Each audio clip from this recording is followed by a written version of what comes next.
Fitzwater. It's my honor and privilege to be here with this man, a living legend, Johnny Rods. Now, Johnny, you have a whole slew of students in this title tournament. Any thoughts? All the thoughts are good. Matt Daddy Flex is okay. Everybody's okay. But you know what? There's one guy that's not holding his good, and that's the one and only Joe So Delicious. You know, he listen his respect to me. Like, hey, wait a minute. Hold on. Tell you what. Oh my God! Oh my God! Oh my God! Back near me again. I told you, next time I see, you know what? You know what, Rod? What?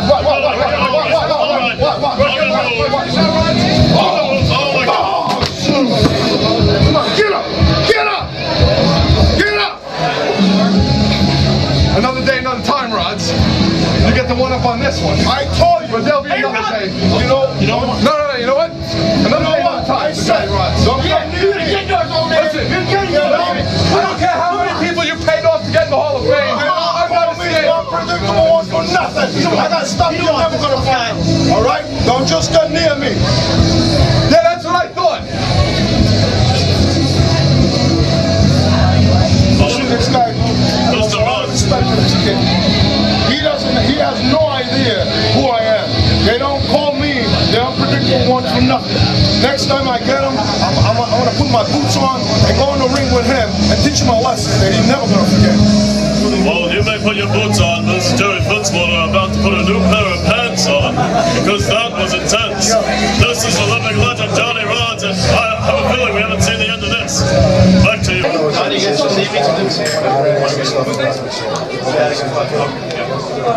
Don Tony, hey, what, is that Grim Reaper? Right now, is that him? Yes, it is. Tell him I said hello. Tell him I said I like his hat. Tell him I said that. He said he likes your hat. It's a great hat, I love it. He said the pink hat? Oh, no. Anyways.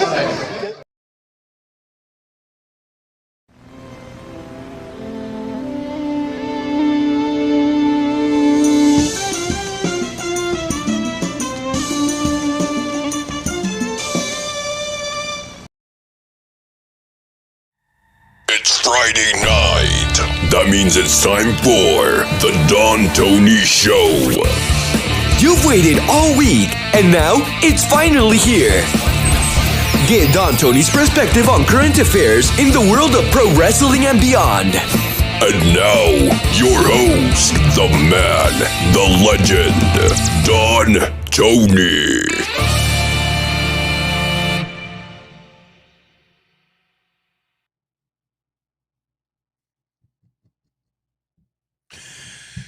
Oh boy. Oh boy. Oh boy. Exhausted, everybody. Exhausted, but a happy exhausted. Having a fun night tonight. Just finished SmackDown and Zelina Vega made her return. Look at that. Zelina Vega. Wait a minute. Do I see something a little strange? Wait a minute. Look in the lower right-hand corner. Yeah, that person looks a little familiar. Deli hat, deli man mask, New York, Jersey. I was in Thunderdome since 7:15 p.m. today Eastern. This thing smells like death right now. And the best part about it is, I mentioned it earlier on Twitter. By the way, I hope the audio sounds all right. Literally, as soon as SmackDown ended, I literally had to shut everything down and load, the software for tonight, because I have two cameras.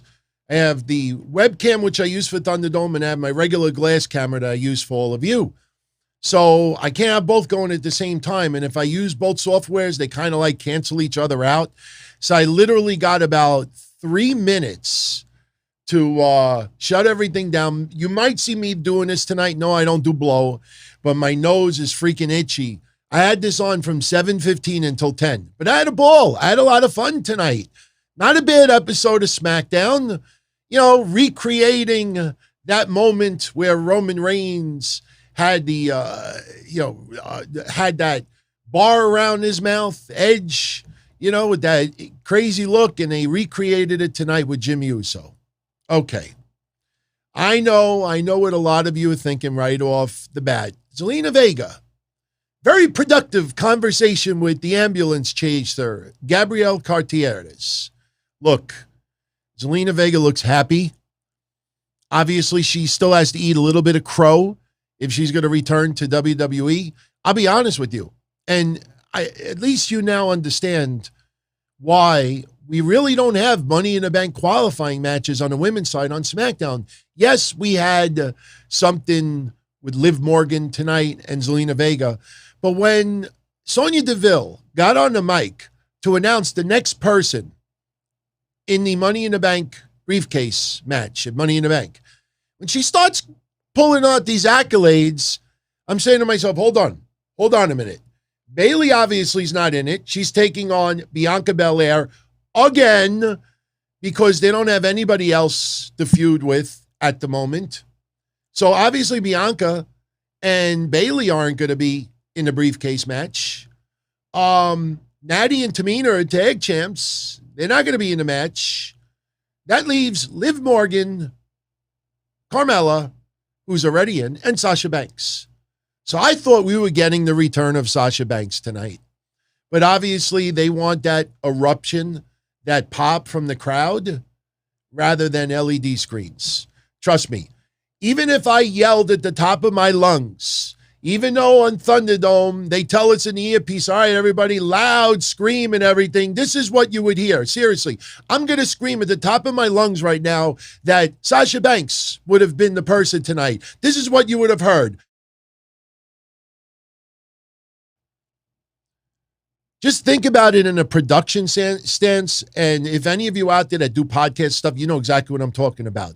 You got 500 LED screens, and if your sound could actually go through the arena and people at home would hear it, they would have to have 500 audio channels open.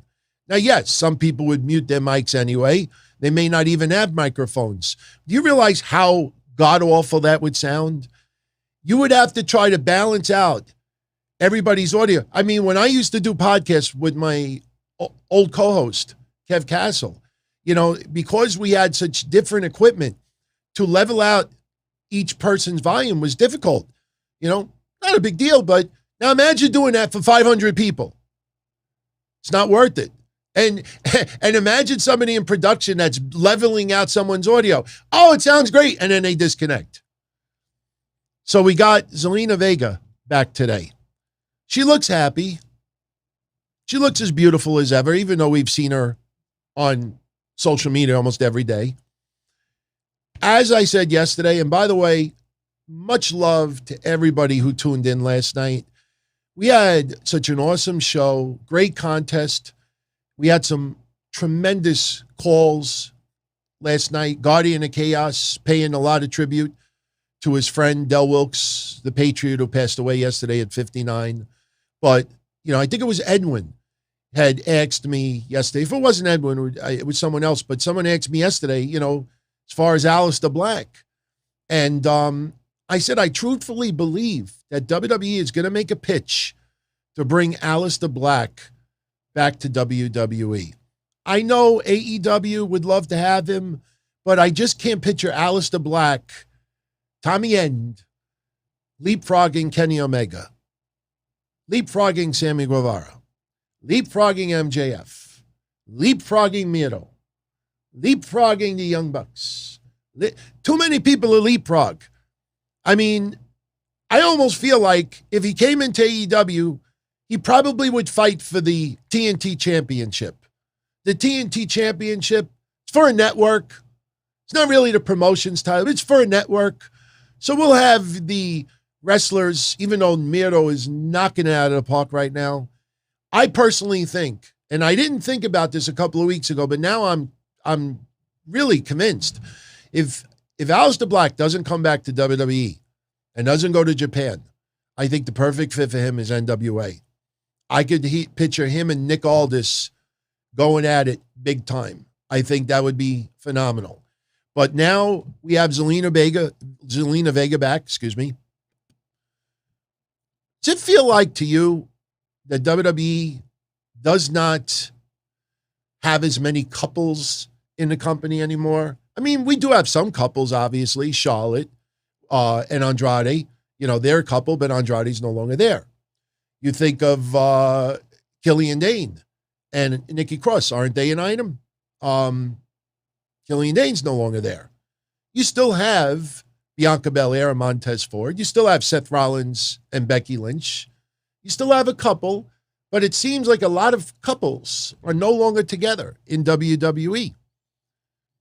I don't know. We will see what happens, everyone. But please, please, let's be a little realistic here. Zelina Vega, the big criticism that everybody gave when she wrestled in WWE last time is she's small. She's tiny. Look at the SmackDown roster. Bianca Belair, maybe a little more tone in the muscle department and stronger. Not much size difference between her and Zelina Vega. Carmella, not much different in the size department. Bayley, I tell you, even on Thunderdome tonight, Bayley looked nice tonight. Can't say that too loud. Bayley, not too much difference in size. Sasha Banks, not too much difference in size. Tamina, all right. Natty, maybe a little bit. Liv Morgan, not too much in size. Zelina Vega fits right in perfectly. She fits right in. Yeah, Jimmy Uso and Naomi are still together, but a lot of couples no longer together in WWE. I'm not saying that they're not going to bring back Aleister Black because he's involved with Zelina, but this should show you, Zelina Vega worked out a deal, and this goes back to what I said last year, and I'm sorry for sounding like a broken record. Andrew Yang means well. Andrew Yang believes that wrestlers are taken advantage of. Andrew Yang believes that there should be a union. Andrew Yang is very good talking 320 characters, but Andrew Yang will not do the work himself.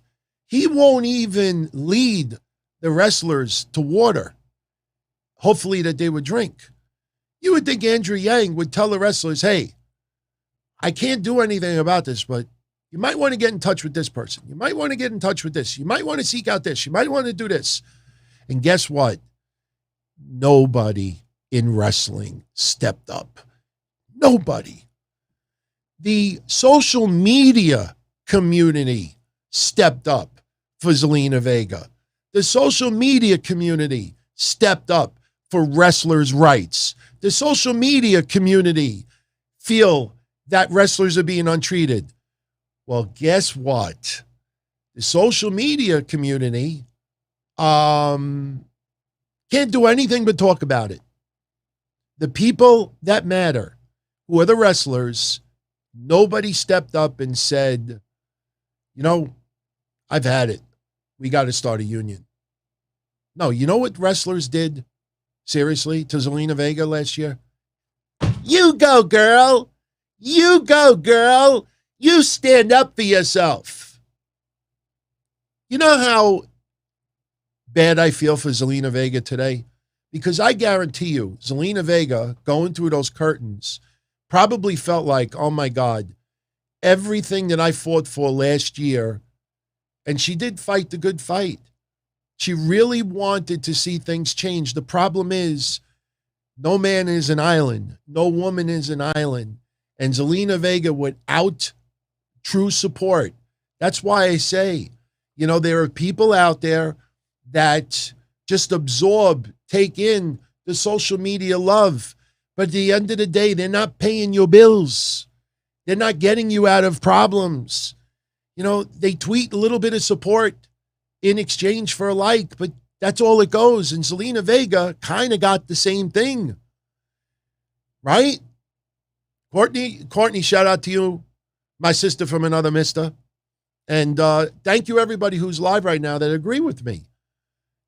Trust me, I had no idea Zelina Vega was returning today. And if this sounds like a great analysis, I'm in Thunderdome, smelling my dead breath.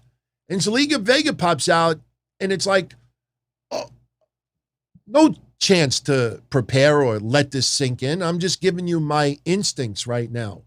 I'm happy that she worked out everything with WWE. I have no idea what she will do, if anything, as far as her outside projects, but she's back and she wants to wrestle. You know, that's the thing.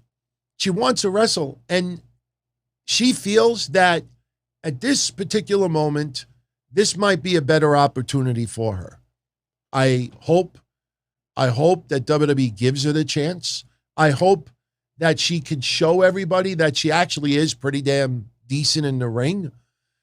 But 6 months from now, and then what? Any chance you think she leapfrogs Sasha Banks? No fucking way.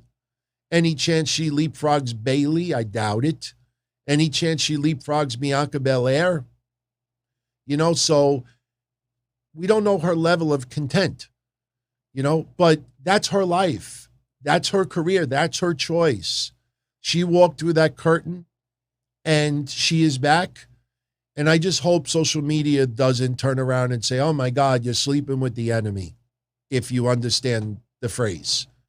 You know, I hope she does not get backlash for this, because anybody online could talk shit. You know, she tried. She truly tried. Unfortunately, you know, nobody truly stepped up. You go, girl. What'd that do? What'd that do? Made it feel good? It's not enough. You could complain about WWE and independent contractors. I could complain. The whole social media world could complain. But we're not the ones that can change that. And until the wrestlers themselves change it, anytime wrestlers get released, anytime someone feels mistreated, the next time you get the urge to go on social media and say, independent contractors need to stop, the next time Andrew Yang types that shit, resist the urge to retweet it or like it, because at the end of the day, they're not doing nothing for these wrestlers, and the wrestlers are not stepping up for themselves. They're not. They're not. So why should we get behind that movement when the wrestlers themselves won't even do it? A little bit of filler tonight, because we don't have too much to talk about. This show will be probably the quickest show that I have done since we moved on to YouTube. But don't forget, Monday I will be here with Mish. We will be taking calls, and I definitely would love a lot of you to call in and express your thoughts about the reveal of the greatest WWE Tag Team Champions of all time. I want to give a shout out to Crazy Cruiserweight. I feel bad. I know he wanted to call in yesterday to give the final five, but obviously the way everything went yesterday, you know, and it wasn't a major conversation. To be honest with you, the fact that the Brainbusters are not even in the top 50 because Tully and Arn are in AEW right now, as soon as I see that, and I'm like, fuck this list. The only reason why I don't truly say that is because the New Day, I mean, it's hard not to like them. You know, they bust their ass, and they truly have become, for this generation, one of the top tag teams in history. So I guess we could just talk about this for a second. But like I said, Monday we'll have a nice convo. I will talk with Mish. We will take your calls, and you could talk about it as well. But, you know, Cruiserweight has called in and run down the lineup in the past. You know, on the right, you could see from number 50 to 31. And then if you look here, let me pull this up. Hang on a second. Okay, me disappearing is not a good thing. Hang on a second. There is your 50 to 31. Now we'll take this out, and there you go. There is number 30 to 11. For those that aren't aware, WWE released the final five, the top five, who they feel are the greatest tag teams in WWE history. Not WCW, not AWA, not NWA, not ECW. WWE. They chose number 5 to be the Dudleys. Number 4, Edge and Christian. Number 3, the Hart Foundation. Number 2, Derek Jeter. Number 2, the Hardy Boys. And number 1, the New Day. This is spanning about 50 years of tag team wrestling. The New Day ranked number 1. Now, I give you my opinions, even though they might seem a little bit harsh at times. I had no problem with the New Day being in the top 5. In my honest opinion, there is one reason and one reason only as to why I would have never put the New Day as number 1. Freebird rule. You have 3 tag team partners instead of 2. And when one is kind of in a lull, we could put the other 2 in. When one person may, be on a little bit of a losing streak or the fans are not connected, we put the other 2 in. When you have 3 people teaming up and you only choose 2 for almost everybody else, that's unfair, in my honest opinion. If it was just Xavier Woods and Kofi, okay. All right. No arguments that much. Big E and Kofi, Big E and Xavier, fine. But why not have a tag team with 4 members in it? Seriously, only 2 fight at any time. Could put DX, greatest tag team of all time. No, but that was a faction. To me, the New Day was more of a faction than anything else because you had 3 guys. Yes, they held tag team championships. But I personally feel when everybody else on this list, for the most part, is 2 people and somebody's 3, that's a handicap. That's a handicap. If I brought it up yesterday with tennis, you look at duos in tennis over the years, and I said, pick any duo. A lot of people said the Williams sisters. I know the Williams sisters have teamed up a little bit, but I don't know as far as duos tennis, they're considered the greatest of all time. And if you want to choose them, fine. But if the Williams sisters were 3, I wouldn't choose them as number 1. I think that's a little bit unfair when you have 3 members of New Day and everybody else has 2. That's just my opinion. I would have put the New Day in the top 5. I have no problem with it. Now, I'll say something else. The Hart Foundation, above the Dudleys, above Edge and Christian, I personally think that the reason why the Hart Foundation was so high on this list was because of Natty and the love for Jim the Anvil. There is a lot of love still for Bret the Hitman Hart. But all I know is that when I go back as a kid, and I remember the Hart Foundation in the late 80s especially, they were a tag team, and they were damn good, and they were champions.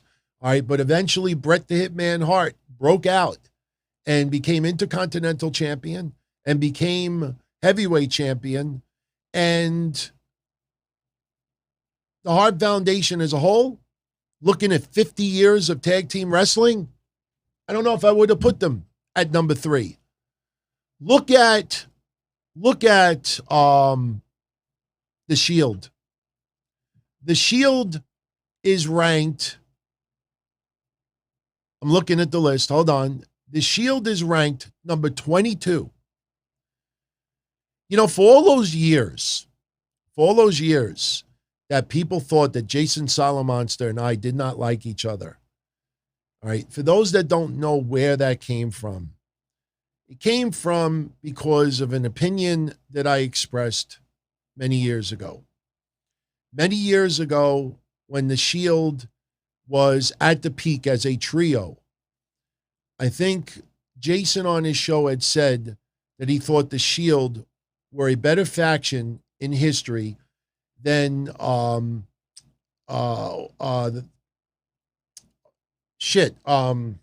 drawing a blank. What was the group? It was oh my God. Somebody remembers Jimmy Jam Garvin, Michael P.S. Hayes, the Freebirds. I've been nuts since 7 o'clock today. The Freebirds. And, when I heard that, I went on one of my episodes and I said, that's ridiculous in my opinion. You look at the Sportatorium and how the Freebirds sold out crazy shit. Look at the Freebirds versus the Von Erichs by itself. There's no way, in my opinion, there's no way that the Freebirds are less valued and the Shield are better. The Shield were good. Don't get me wrong. But to put the Shield above the Freebirds, I thought was wrong. Now, we just have opinions, okay? Some people agree with me. Some people disagree with me. That's where it came from. But here's where I'm going with this.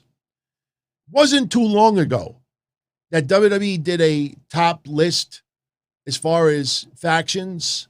You remember where the Shield was ranked on that list? Now, all of a sudden, they're ranked number 22. Not even in the top 10. What the fuck happened? What happened? Roman Reigns has gone further than he did at the time that list came out. Seth Rollins has gone further. And, Dean Ambrose obviously has gone out of the company. But do you know why the Shield was ranked all the way down to 22? Have you all figured it out yet? Because when you look back at the annals of history, WWE wants you to remember Roman Reigns as a singles wrestler, as one of the greatest champions of our era, one of the greatest superstars of our era. By them putting the Shield all the way down that list, that diminishes the value of the Shield. And that's why right before this list came out, Roman Reigns did an interview. I don't know who he did the interview. I don't remember who he did the interview with, but in the last day or two. And he said he has no interest in reforming the Shield if he ever had the opportunity. He talks about him being singles. That's deliberate. Even if Moxley ended up back in WWE, they took the Shield, which not too long ago WWE felt was the greatest faction. And now they're all the way down to number 22. Why? Because the lower it goes, the more you look at Roman Reigns, single star. Roman Reigns truly, he was great in the Shield, but singles, that's why they did it. I'll talk about this more on Monday with Mish. And like I said, you'll be more, you're invited to call in. I'd be more than happy to hear your opinions on it. And if anybody feels that the Shield should be number one, I totally respect that. I understand why WWE did it, but I just feel when you have three guys and you can have your best three, just picture you're playing in a sports league, all right? And one team only has 9 players. So they can't mix and match. They only have 9 players, but everybody else has extra players. So if one's playing like shit, we could sub them out and put someone else in its place. I think that's a little bit unfair. It should be an even playing field. Aren't we supposed to be about even playing fields? About everything in life? Harris says, where's the Kurt Hawkins and Tyler X? I don't think so. So, some other news that I got while the hell? Oh, I was hearing weird noises. It was my bubbles from my seltzer water. Some news that came in while I was in Thunderdome tonight.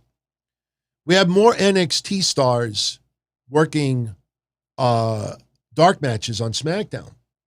Tonight, Toni Storm, Karrion Kross, Shotzi Blackheart, they all wrestled tonight in dark matches. Karrion Kross took on Cesaro, believe it or not. And Shotzi Blackheart took on Toni Storm. Now, we had Bronson Reed just lose the NXT North American Championship, and as we discussed on Wednesday, I think Bronson Reed is on his way to SmackDown.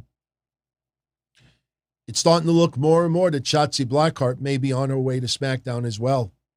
I think Shotzi Blackheart, oh boy, good compliment to the roster. My only concern is when you look at the women that are on Raw and the women that are on SmackDown, how is she going to leapfrog all those women?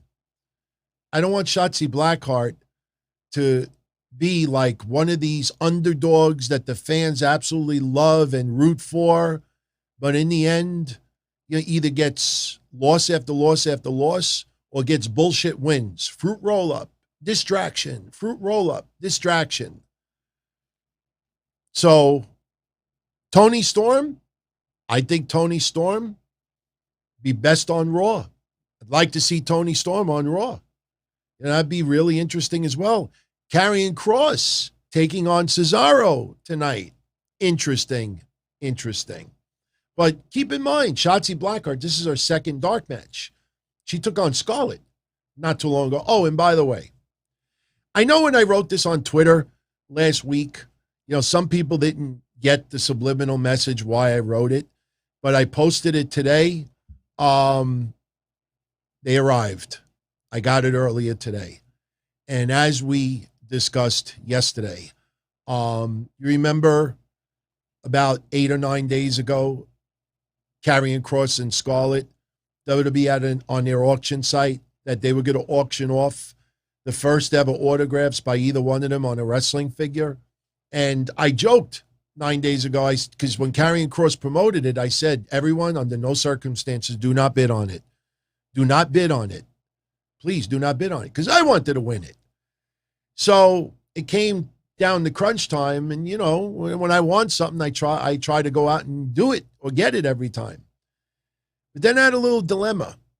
I looked at Karrion Kross's figure, and then Scarlett has got her number one first time ever also, and there are a couple. And I'm saying, it would be kind of a shame to have one figure here and then the other one in blah, blah, blah stand. Someone else wins it elsewhere. So I gave it a shot, and I ended up getting both, and they arrived today. They are in the Casa. They are here. First ever autographs by both of them. Now, I will tell you two things. Number one, I'm going to probably offer these to them. Yes, they are grown adults, and they probably don't collect wrestling figures, but they may want in their own private collection their first ever autograph as far as a wrestling figure goes. So I'm going to probably offer it to them for nothing. If they accept it, it'll be a tax write-off for yours truly. But I will say this, and I was very tempted to show you tonight, but I don't know. I had second thoughts about it. The Scarlett figure that arrived, the packaging, terrible shape. The corners of the cardboard bent, dinged. The plastic storage container that he put it in, whoever stored it, and I really was tempted to show you live tonight. Maybe Monday I'll show it to you. But whoever put it in the protective case, when you put like a square peg in a round hole, no matter how many times you jam it in there, it ain't going through. And whoever it is obviously had the wrong size case, and they tried to shove it and shove it and shove it. Every corner of the figure is creased. And I don't want to complain to WWE. I mean, it's more of this, the fact that it's, first ever. But I got this today. I'm like, it's awful. It's awful. So maybe Monday I'll show you all. But for now, it's inside. I got them. So pretty cool. I was very lucky to get them, because some prick out there kept outbidding me. And I'm like, motherfucker, when are you going to stop? And I almost stopped a couple of times, and I'm like, $5 more. And luckily that last 5 did it. So, by the way, for my YouTube channel members out there, I put another retro episode up today. This was June 2008. This was the week where Nick Hogan was in jail. Hulk Hogan showed up and got caught on the prison tapes saying that what happened to John Graziano was God's will. And Ultimate Warrior this week, well, June of 2008, thought it was time to troll the Hogan family. So that episode is up there, complete with Ultimate Warrior trolling Hulk Hogan and Nick and Brooke. If Hulk is going to oil anybody's ass, it should be Nick's ass. It's up there right now, so. Anyway, what else could we talk about today? Oh, I revealed the AEW rating yesterday. 883,000. Exactly what we thought it was going to be on Wednesday. Remember the last couple of weeks? They'll go right back to between 800,000 and 900,000 viewers. It's back to Wednesdays. You know, all these people that were saying, oh, we're concerned. All the viewers they lost on Friday and Saturday night, they may not get them back. People are smoking. The wrestling fans just decided on Wednesday they were just going to go watch Home Shopping Network instead. But I tell you one pretty interesting thing.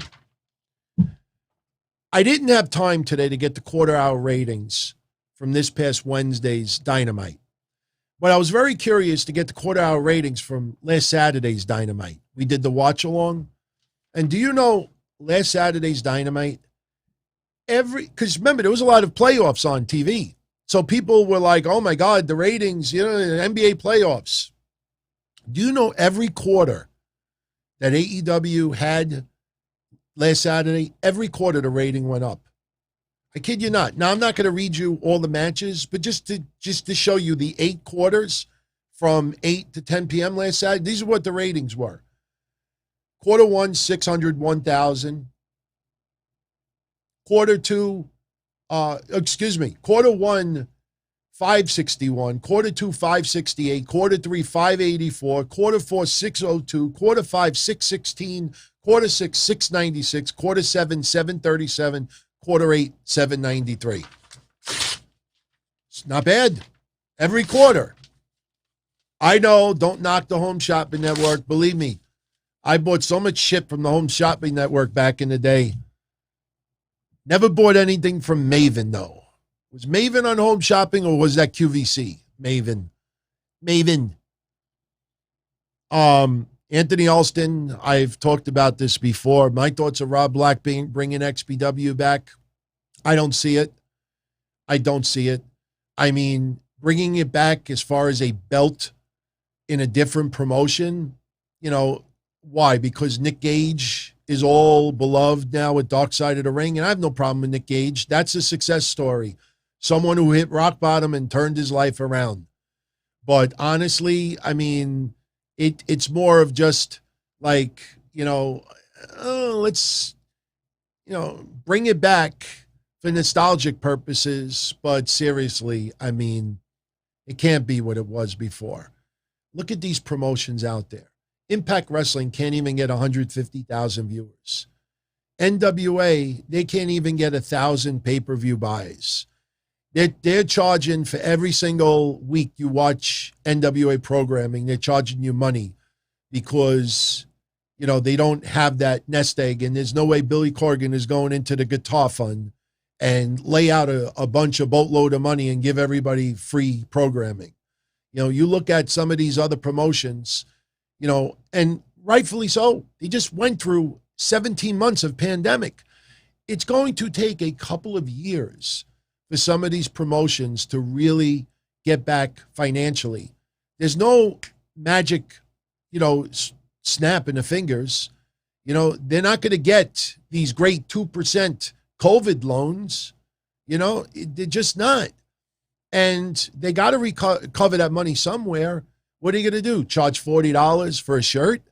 They're going to charge an extra $10 a ticket? We don't know. But as far as Rob Blanc, why would you bring them back now? Why? So you could fight over which promotion gets 200 fans at a show? So, and you know me, I actually got to work for XPW behind the scenes. I'd love to see it come back. I'd love to help if I could. I'd work for a promotion. I would work for any promotion if it was part-time. And there was something in it for me, obviously. I don't do nothing for nothing no more, other than, for all of you out there. And that's legit. For everybody else, you want my time, you got to pay for it. At my age, the days of me doing all this stuff for others is over. It's over. But I would love to work for a promotion again. But let's be a little realistic. I don't know if, just because, like I said, Nick Gage, has got a little momentum right now. And you could tell right away, because when it was teased that XPW could possibly return in some form, Nick Gage's name was the first on the list. So obviously people think they could ride the Nick Gage momentum. When you show me Nick Gage main eventing a wrestling event that has 1,000 people or 800 people, more, then I'll listen. But when they do it and there's only 2 rows of fans, it's got to be more than that, in my opinion. There is no magic pill cycle. You're right. I'd love to see things come. I'm a nostalgic buff. Everybody knows that. I like nostalgia. It obviously can't be overdone, but I like nostalgia. When it's done in less, I can't even say moderation, less than that. But you also got to be a little bit smart about it too. Anybody could make anything sound good, especially in 320 characters. But, once, look at what I said before about unions and independent contracts and all of that. So many people thought they were writing the most wonderful tweet, that it was like, oh, we need to all get together. And talk is cheap. Talk is cheap. Actions speak louder than words. So anyway, so we got those dark matches tonight. This is 2 weeks in a row now that you have people like Cross and others. Now, did you notice something tonight? I don't know if you all caught it. There was something Zelina Vega said tonight when she came out and cut a promo. Did you hear what she said? If she won the briefcase? Did you hear it? NXT is back in play. NXT, just because Karrion Kross is getting dark matches and some people think that he could get promoted to the main roster, he might wrestle on the main roster as the NXT champion. We've had WWE in the past have other championship titles defended on their shows. You think of Smoky Mountain? You think of NWA? You even had, didn't Taz, well, he didn't defend the ECW title, but NXT, to mix it up a little bit, this is Nick Khan. This is the Nick Khan factor. I don't know if anybody really is paying close attention to this. The one thing about Nick Khan that you really need to focus on is that Nick Khan is looking at everything in WWE, whether it's their production department, whether it's their offices, whether it's the wrestlers, every department in WWE. And Nick Khan is saying, why do we need all these extra people in all these departments? We're in 2021. People could multitask.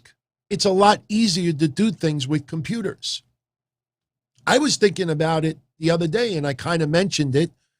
When I do these shows now, right now, I have the YouTube, the background program going and the chat room. I'm looking at it over here.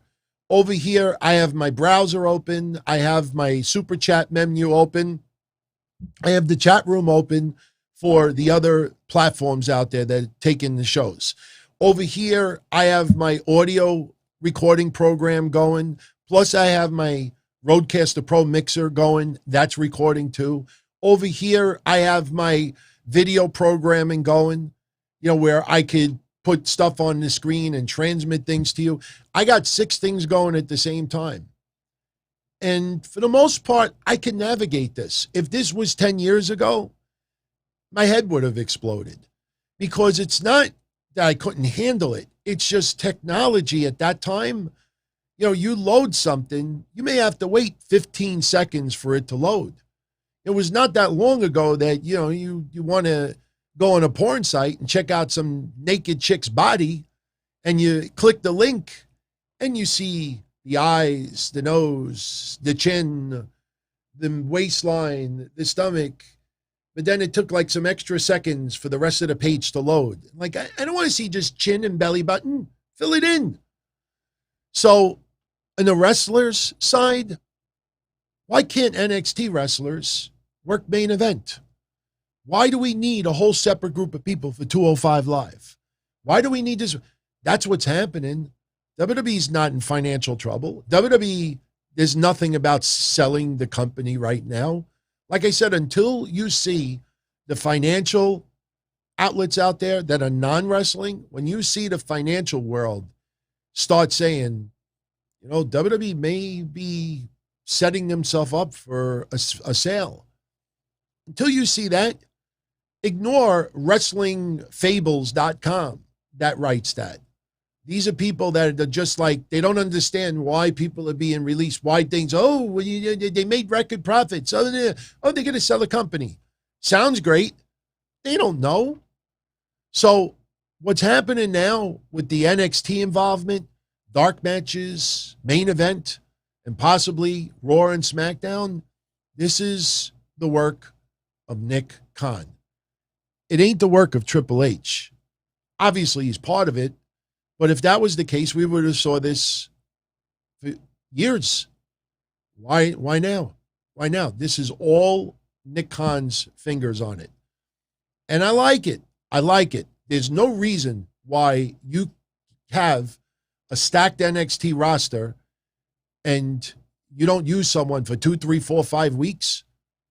And because you don't use it, they can't work in a main event match here and there. They can't work a 205 Live match. That's ridiculous.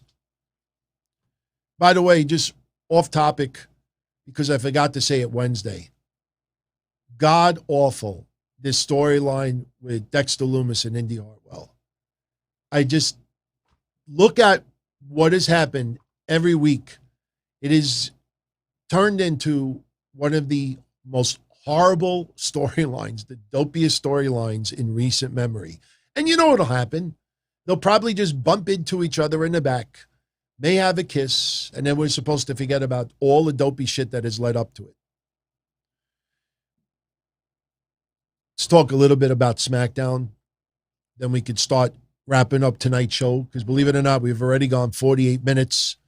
And, there's no reason why we have to really, get into a monster show today. Like I said, Monday, I will be here with Mish. And we will have a lot of great convo, and we'll definitely talk a little bit about, like I said, that list with the tag teams and Raw and other things. And we'll talk, probably Money in the Bank as well, all the updates. Before I do that, your title, the hell is your title? Let me fix this. Like I said, I literally had to rush in here. Your title. I'll fix that. My apologies. This is what happens. Like I said, I didn't have any time to get anything ready tonight. There we go. Have a great 4th. All the best to you. I sent your package out today. It's going to arrive either tomorrow or Monday. So I hope you like what you get. Crazy Cruiserweight. Much love to you as well. He's the one that, offered up his price from 2 weeks ago. I added a couple extra things in there. I just hope, one thing I gave you, nothing smeared. But let me know as soon as you get it. And congrats again. By the way, everyone, there's a little controversy from yesterday's contest. And honestly, I try to do contests where you don't have to be exactly precise. If we know what you're talking about, especially when you're typing fast, I let it go. So yesterday we did that contest to give away that autographed Luke Harper, Brody Lee, John Huber card. God rest his soul. And it's a valuable card. Some people did look on eBay and saw that card's at least $200 if you put it on eBay right now. And yesterday I did kind of like a Scrabble or Hangman contest where I had a bunch of wrestlers' names, And one by one, I added letters, and you had to guess what they were. But it flowed. Every name flowed into the next. And yesterday it was Rated RK Brody Lee Marshall Von Erich. See how smooth it goes? Rated RK Brody Lee Marshall Von Erich. They're all tied together. And a lot of people wrote Rated RKO, not RK Bro. And I gave it to Steak and Eggs because he was the first one that did it. Well, I got DM'd yesterday from about 15 people. Hey, man, I wrote RK Bro. He wrote RKO. I should have won it. Now, the first person that responded to me, right after I did the show, I said, look, I'll check it back. If that's the case, I got another card, signed card. I'll give it to you. Then the next thing I know, I get between yesterday and to this morning, 13 more messages from people. Yo. So I'm not upset in any way, but I think from now on, the answers have to be perfect. Because if I let a little slide, some people are not thrilled with it. So, but it's all good. It's all good. But, we got to be precise from now on. But look, I'll tell you one thing, though. Everybody loved the contest. It was a little confusing at first, but in the end, everybody was like, oh, that was pretty fucking cool. So it's all good, man. It's all good. But much love to you again, AS7607. Let me know when you get that package, please. King of Games 405. My thoughts of the video WWE put up of John Cena's 10 greatest rivals. I have not seen it yet. But I did see they had, I think, Edge and Randy Orton. I saw the graphic, but I have not watched it yet. But, I think this is just to get John Cena's name, back in discussion with a lot of fans. But, if anybody, don't super chat this, everyone, but games, I'm looking at the chat right now. If you have the list of 10, I'd like to know the list. I mean, I don't know if Bray Wyatt should be on that list. If you really think about it, I could see maybe, but there's obviously, some that come to mind almost immediately. I think his greatest rival, either Randy Orton or Edge, kind of almost feel like Edge. I'm sure Seth Rollins is on that list. John, by the way, congrats to Seth Rollins and Becky Lynch. They apparently got married a couple of days ago. And Seth Rollins, I don't know if that was a pre-recorded segment tonight. Maybe they're on their honeymoon, maybe not. But, regardless, next week, we're getting the match that everybody wanted to see for like the 4th or 5th time in how many months? We're getting Seth Rollins versus Cesaro again. And the winner gets a spot in the Money in the Bank ladder match. Sam says his first, Kurt Angle. Kurt Angle versus Cena is good. I think JBL should be on there too. I kind of like Edge's rivalry with Cena the most, believe it or not. That was my favorite back in the day. JBL's, I wouldn't have a problem if JBL was considered his greatest rivalry, but I don't think they would go that route. I think they would probably go with Randy Orton or Edge. I would lean towards Edge. I'm looking, okay. Some people have posted their own list. That's not bad. Michael Gonzalez has got Edge, Orton, Punk. Punk is a great, Punk has got to be on that list. Brock Lesnar should be on that list. Kurt Angle definitely should be on that list. The Rock, absolutely. Triple H, yeah. Shawn Michaels, maybe. AJ Styles, excellent matches, man. I don't know if I would put him as a greatest rivalry, but they had a memorable rivalry, man. CM Punk is not on that list. Not surprised. Everybody thinks that CM Punk is on good graces with WWE again because he appears once in a while in the Fox thing. I don't think so. I think WWE is not interested in anybody who could rock the boat right now as far as, talking. And, let me put it this way. May have been great on Raw 10 years ago, but I don't think WWE wants to risk CM Punk cutting a pipe bomb on social media about certain things. You know what I mean? I would love to see CM Punk back on TV, whether it's WWE, Ring of Honor, NWA, AEW. I would love to see it. But, the years go by, he could still do it. He could still do it. I mean, let me put it this way. This earlier, when I told you that I posted this retro episode today, that is 13 years ago. And do you know that week was AJ Styles' 30th birthday? That means AJ Styles now is 43 years old. So he could still go pretty damn good. And, these days 40 is the new 30. And I think AJ Styles, why can't he wrestle till he's 50? Do you feel AJ Styles, when used in moderation, you think that he only has like a couple of years left? That guy could probably go to 50. Randy Orton, I think, wants to go to 50. So there's no reason why CM Punk can't do it. It's just the attitude, and the thing is, CM Punk is not a dumb person. CM Punk, if he lands a tremendous deal with a promotion, he's a smart businessman. He ain't going to jeopardize a contract, a large contract, so he could complain and whine a little bit. But still, nonetheless, I think some companies out there are a little resistant, because of, how outspoken he is. Just because he goes to a promotion that may not like WWE all that much, it doesn't mean that, because he's working for a promotion that doesn't like WWE, that, no, he'll be on our side. He's a very unpredictable person.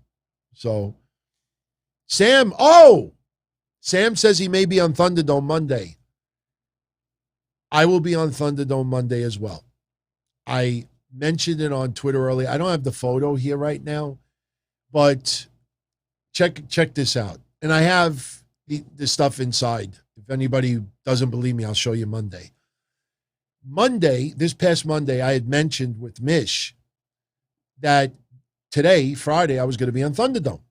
And I said, next week I'm going on vacation. So a little programming note, there will be no show next Thursday or Friday. I will be out of New York. I will be leaving early Thursday morning. I'll be coming back Monday morning. Next Wednesday, instead of your usual 10:05 p.m. Wednesday night Dynamite, next Wednesday for 1 week only, I'm going to start at 8 o'clock, and it's going to be a live watch-along of AEW Dynamite. That's going to be interesting because this will be the first watch-along on a Wednesday night where obviously they have amped up the quality of their content. So I think we'll probably have a ball doing that. And the only reason why I'm doing a live watch-along next Wednesday is so I could go to sleep early. Thursday morning, I'm going to be on the road at 9 o'clock in the morning. Yours truly needs more than 2 hours sleep. Those days are almost gone for me.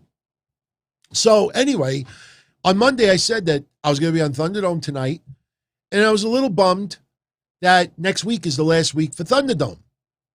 And I said, I would love to do it. And if you remember on Monday, a lot of people were asking, how was it possible that behind the announcers table, there was a whole row of fans wearing Raw shirts? And people actually thought that they were like all the same family. Yeah, they all got a same row assigned to Thunderdome. What Thunderdome does with their producers, and you saw it with me tonight, Papo Jr. and a few others early on saw that I was all the way on the top row in the boondocks at the beginning of SmackDown tonight.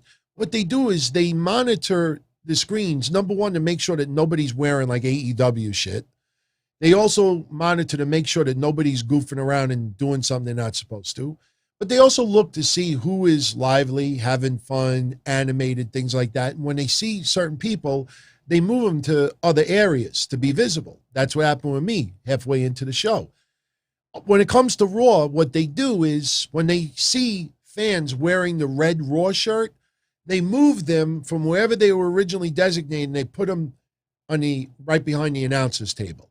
So every time they flashed the announcers for Raw, you would see this row of fans wearing Raw red shirts. So I said, too bad that I wasn't going to be on Thunderdome Monday, and too bad I don't have a red Raw shirt. I thought it would be funny to have Deli Man behind the announcers table wearing a deli outfit with a red Raw shirt.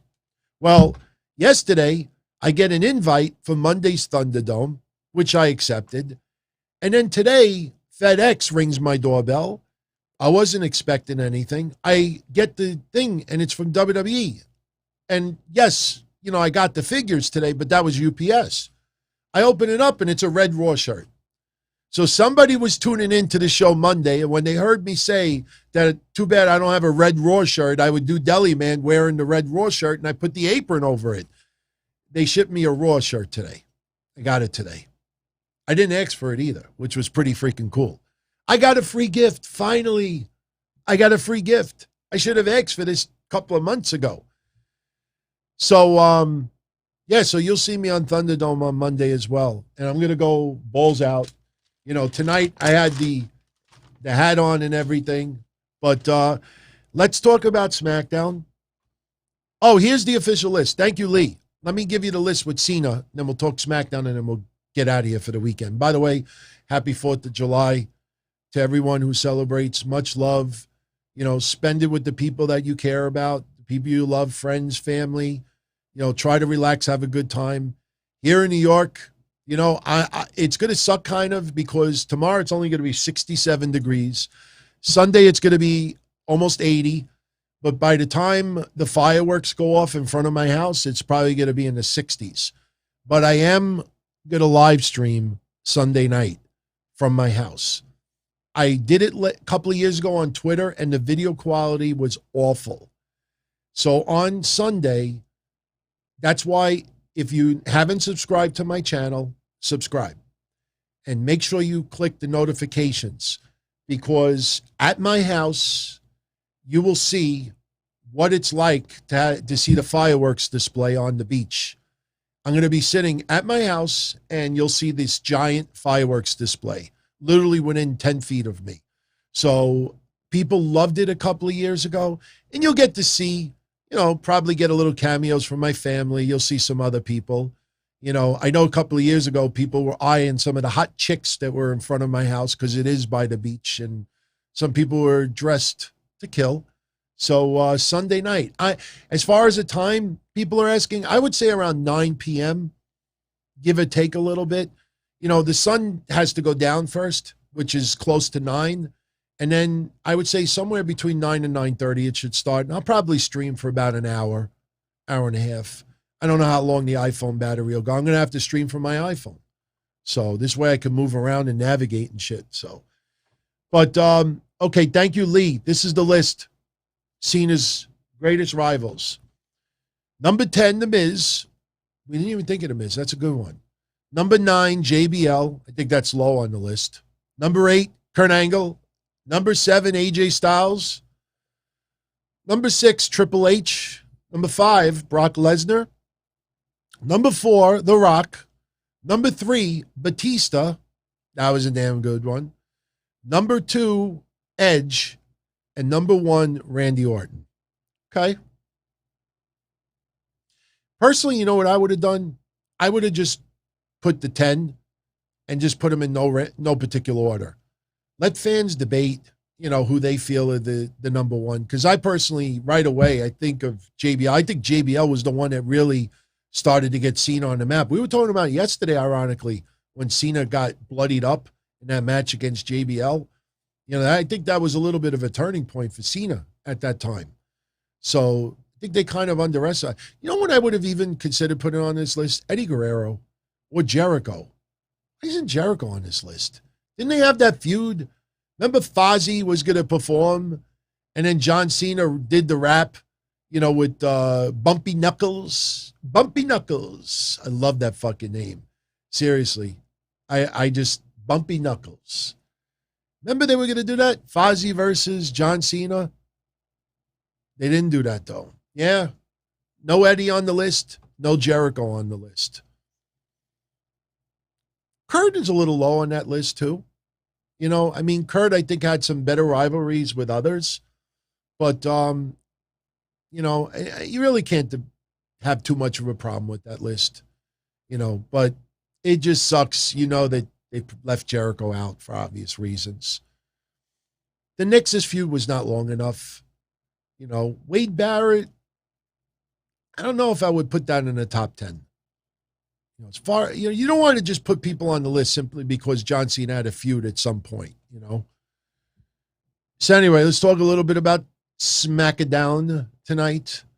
So I didn't take that much as far as notes because this is something I think a lot of people don't understand. Okay. I'm sorry for my audio only friends out there. Yes, my hair is all screwed up today. But I want to show you something. Okay? Let me show you something.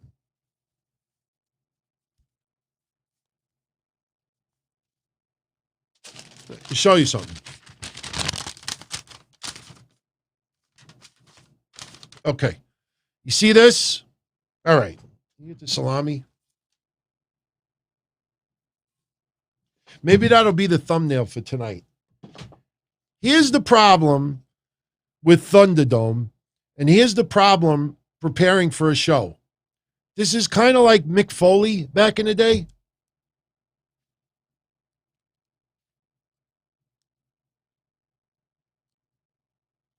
I got no ears to have the glasses sit.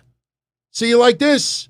And I'm sorry, I can't do Thunderdome like this because the minute I go like this, my glasses fly right off. Oh, God, it smells. I had this on for 3 hours earlier. That's going in the wash tomorrow. Like my hair? That's the problem when you do Thunderdome. I can't take notes because I can't see nothing. Like I could see the screen, but I can't like type. I can't see nothing. So, oh, thank you, Courtney. Shout out to everybody. By the way, if you don't mind, especially since you got a little cameo appearance from Deli Man tonight, if you're enjoying the show, like, share, subscribe, spend a moment, hit that thumbs up. The more you do it, the more that sends YouTube the message that you're enjoying the show. I would greatly appreciate it. So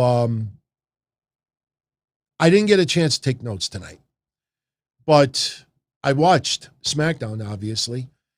Edge's opening promo, talking about returning and talking about how fitting it would have been on the 10-year anniversary if he would have become heavyweight champion. You know, recapping everything that Daniel Bryan ruined his opportunity.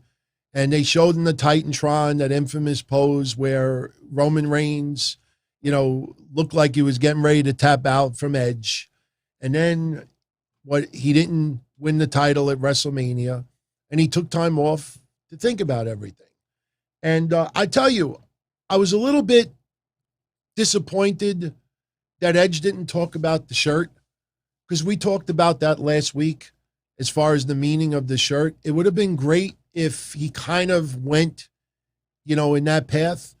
You know, it felt like, you know, Roman Reigns, tribal chief, head of the table, that he is the leader of WWE.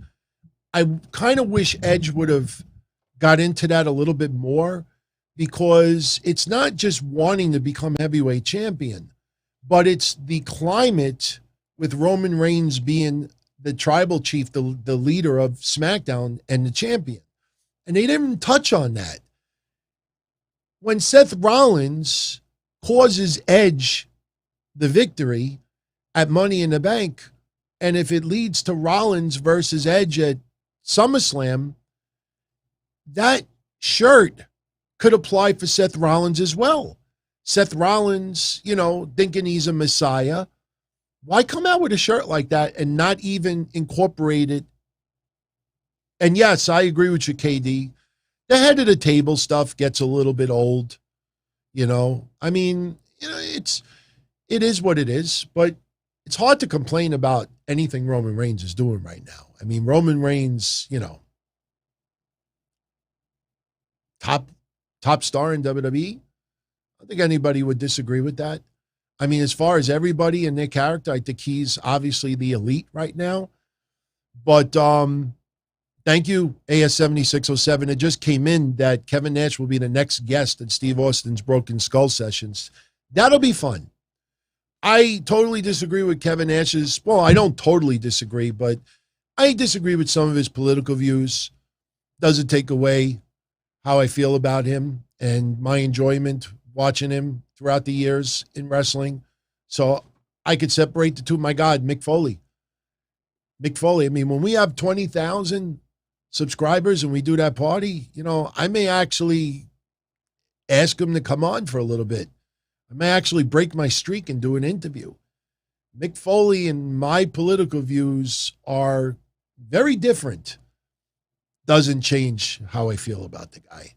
You know, the guy's fucking awesome. So try to separate it. Big T says, with the amount of loyal subscribers, I got to venture into merchandising even more than we do. And we need Don Tony and Deli Man bobbleheads and T-shirts. Well, we do have bobbleheads. I just don't have them up for sale.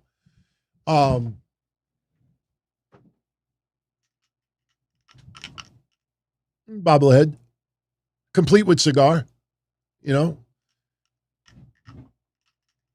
They're not cheap. I mean, I could have more made up. I only have about like 5 left. I got to make a bunch up.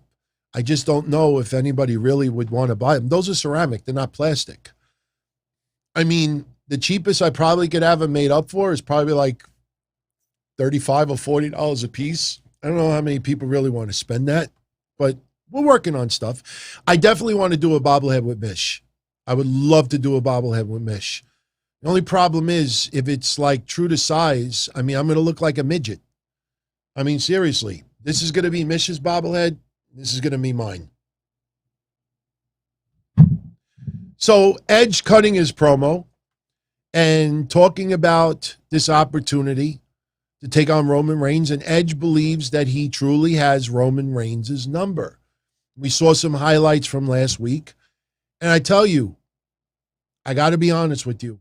You've heard me say this for at least 7 months, maybe longer, that the one thing, if there's anything to critique about Roman Reigns' championship run so far, is that every person he has feuded with, it never felt like that person was a threat to take the title. Never felt it with Jey Uso, never felt it with Kevin Owens, did not feel it with Daniel Bryan, especially once they put him in the mix with Edge. Did not feel it at all. Do I think right now that Edge is going to take the title from Roman Reigns? No, I don't feel that. But as far as storyline goes, this is the first time where everything that's said, you know, as far as he may have Roman Reigns' number, you know, kind of fits in. It fits in nicely.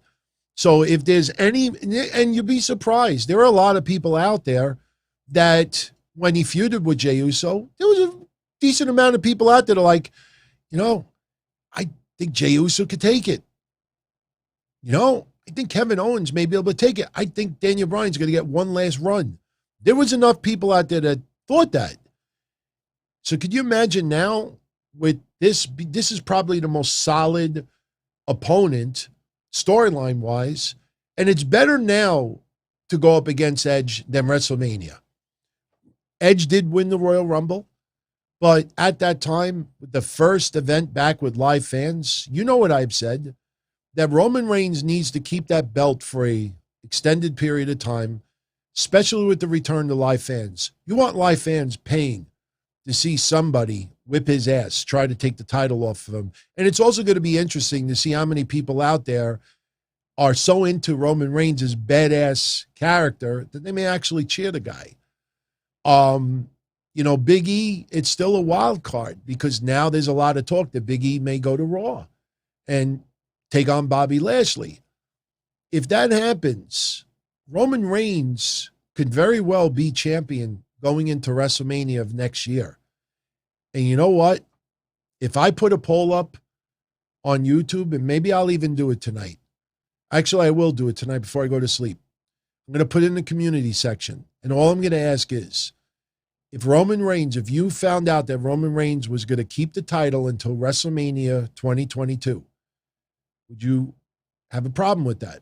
Something tells me overwhelmingly people are going to say, I have no problem with that whatsoever.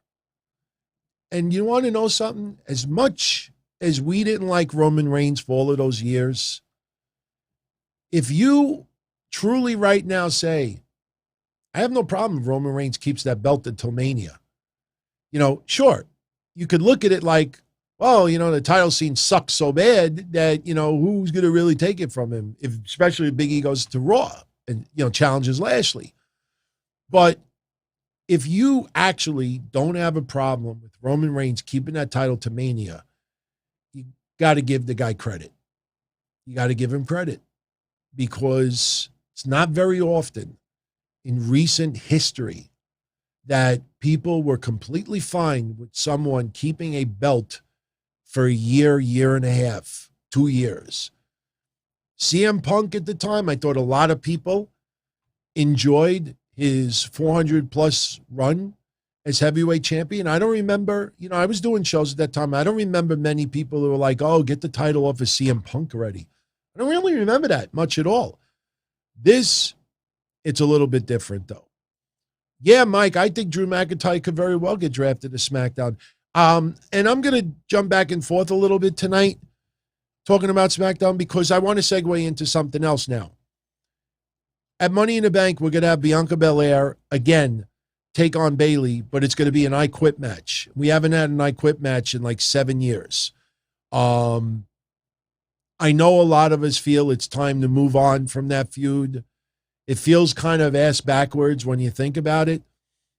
Once they did Hell in a Cell, that should have been the end of it, but they are going to have another match. But I will say this, I was a little confused because Bayley tonight, when she was criticizing Bianca Belair, Bayley was teasing like, if I lose, I'll quit SmackDown.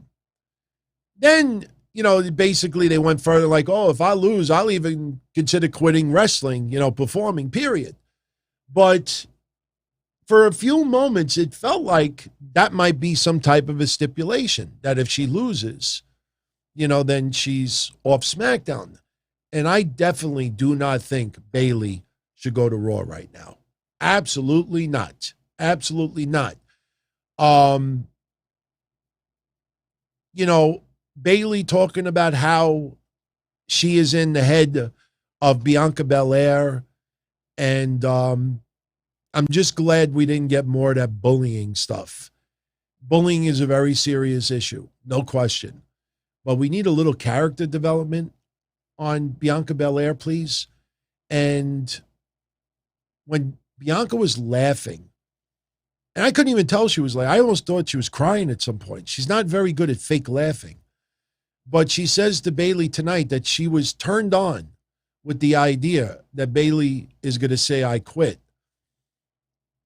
I don't know. I like the idea of the I Quit match, but we just had Hell in a Cell. To me, anything is a step down, but Sasha Banks is still not back. And it feels like they are intentionally waiting for the live fans. Because look, the live fans, 2 weeks? 2 weeks, live fans. So they're probably waiting for live fans for Sasha Banks to make the return. They want to have as many surprise pops as possible. Becky Lynch will get one. Sasha Banks will get one. Who knows who else will get one? Zelina Vega did not get one today. I will tell you, doing Thunderdome, it was a little weird because I don't know who hosted Thunderdome tonight. It was not a WWE wrestler. It was not Ted DiBiase tonight. I don't know who it was. But when Zelina Vega came out and she made her return, actually, the guy told us to cheer. And when Liv Morgan came out, and by the way, for those who are tuning in a little bit late today, check out the right side of your screen. Yeah. I thought that was pretty funny. I was going like this. I was going like this. Couldn't see my face, though. But they were telling us to cheer Zelina Vega. And then Zelina Vega, like, insulting Sonya Deville. And I'm like, why are we cheering her? I don't even think the guy realized. And then Liv Morgan comes out, and Liv Morgan is complaining. And you saw a lot of people in Thunderdome going like this. And I know a lot of you out there are probably like, wait a minute, why are they like giving thumbs down to Liv Morgan? Well, that's why. Because in our ear, we were told to give some thumbs up to Zelina Vega. So when Liv Morgan came out and did what she did, people didn't know how to react. So that was a little confusing. That was a little bit confusing. But Zelina Vega, like I said, looked great. No reason for me to add anything of what I said before. But she comes out and she's announced to be in the Money in the Bank ladder match. And by the process of elimination, if Sonya was not announcing her, the only other person she could have announced was Sasha Banks. And it was a dramatic pause. I thought they were possibly going to do Sasha Banks, and it was Zelina Vega. So Liv Morgan comes out. Yeah, and that's when I was doing my little like dancing stuff and everything. And Liv Morgan is pissed off, and she's like, I'm here every single week. Zelina Vega didn't wrestle at all this year. Why is she getting an opportunity? So they have a match, and Liv Morgan wins.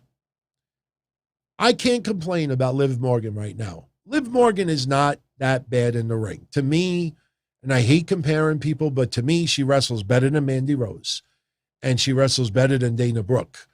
So give Liv Morgan a little bit of a push right now. Fine with it. I just don't know if that ends up with her versus Bianca. Maybe other than a match on SmackDown, it just doesn't feel. No, steak and eggs, don't worry about it. Don't worry about it, bro.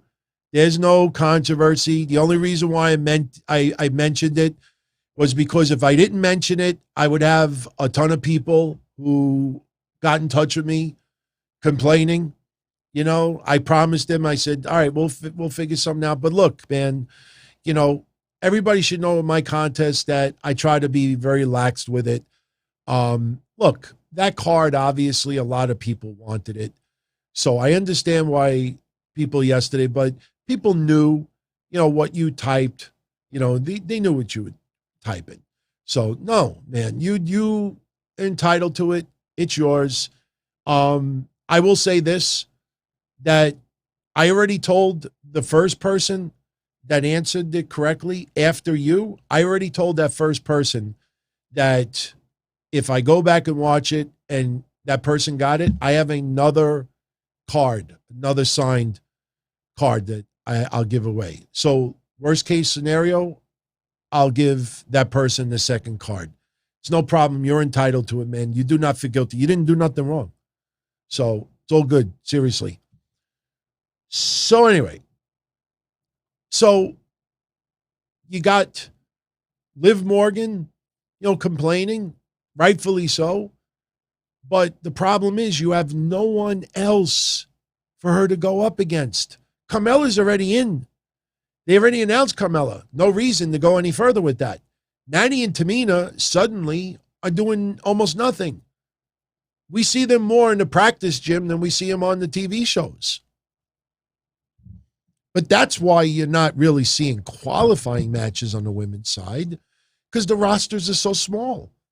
The SmackDown women's roster, what, is it up to 6 now? So you understand why Shotzi Blackheart is needed in some way. Toni Storm is needed in some way. And this is the Nick Khan effect. All right. We're very, very thin on the women's roster right now. We'll bring up a couple of people from NXT. Let's be honest. I know a lot of you like Toni Storm. But anybody that tunes into my Wednesday shows, you've heard me say this many times before. Up until her recent victory, I think it was against Zoe Stark, Toni Storm was 0-7 in NXT. Toni Storm had no momentum in NXT whatsoever. So you put her on SmackDown, and she doesn't necessarily have to feud with Bianca right now, or Sasha or Bayley, But you put 3, 4 more women on there and they could kind of go at it against each other, and it kind of, livens up the roster a little bit, because nothing against Carmella, Liv Morgan, or even Zelina Vega. Do you want to see those 3 women in some capacity every single week on SmackDown? I don't think so. So maybe next week you have Toni Storm. The week after, you could put Liv Morgan back on. The week after that, maybe you put them against each other. So, yeah, I think Toni Storm on SmackDown, I like it. I like it. Big E and Shinsuke with Rick Boogs defeated Baron Corbin and Apollo Crews with Commander Aziz. The whole storyline is that Baron Corbin has lost hundreds of thousands of dollars of investment, promotions, because he doesn't have a plastic fucking crown. In storyline, just proclaim yourself king. Obviously, they're not going to do that. But I'm just wondering, is this leading to a babyface, sympathetic babyface term for Baron Corbin? Does it feel that way? Because I got to be honest with you. When I watched that backstage segment with Rick Boogs trolling Nakamura, last night I played checkers with Shinsuke, and you know what he said? King me. What else did he say? Baron, you need a good night's sleep in a king-size bed. Baron, we're going to go get burgers. Would you like some Burger King? No, they didn't say that. All the king jokes. Honestly, I have sung the praise for Rick Boogs since his debut on SmackDown. I like the guy. Charismatic. Wait till live fans come back. They're going to love the guy.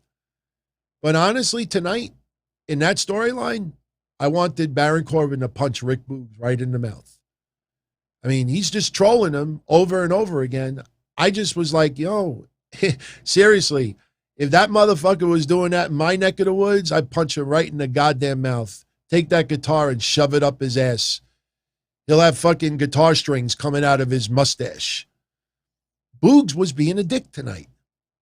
I mean, I understand Corbin is a heel up until now, and Corbin has done a lot of shit, so that's obviously why Boogs and Nakamura would get a little revenge on Corbin. But tonight, I don't know, that kind of fell a little flat for me. Boogs, I would have liked to see him get punched in the mouth. Boogs. A lot of people live, Austin and others, are saying, yeah, the jokes were odd. And Corbin is like, you're kicking a man while he's down.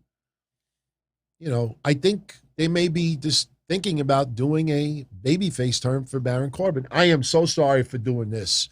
I know it doesn't look good on video, but that's what happens when you have this freaking thing on for 3 hours. My whole face, I got to wash my face later.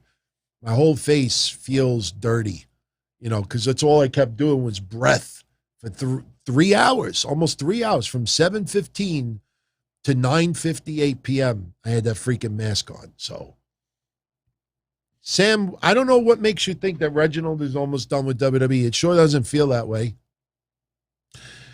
WWE, I think, is going to run out of ideas for the guy, but, he's not doing too much. King of Waco, I think we may actually see something with Rick Boogs and Elias. I think down the line, especially on a pay-per-view, since they're on different brands, I could picture Elias. In fact, I wouldn't be surprised at Money in the Bank or SummerSlam.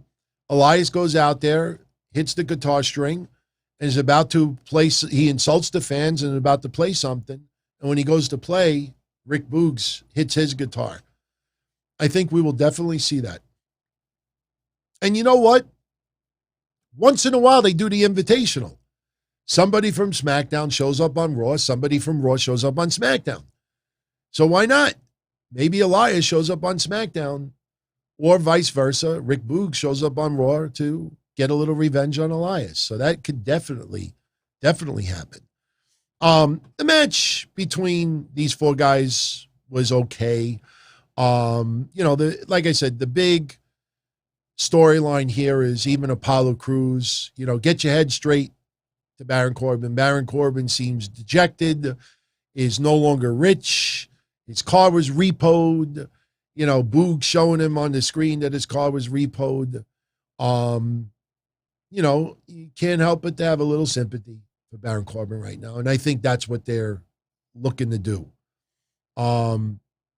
It's not hot in here right now, believe it or not. It's only like 65 degrees outside. I have the air conditioner on because of the lights.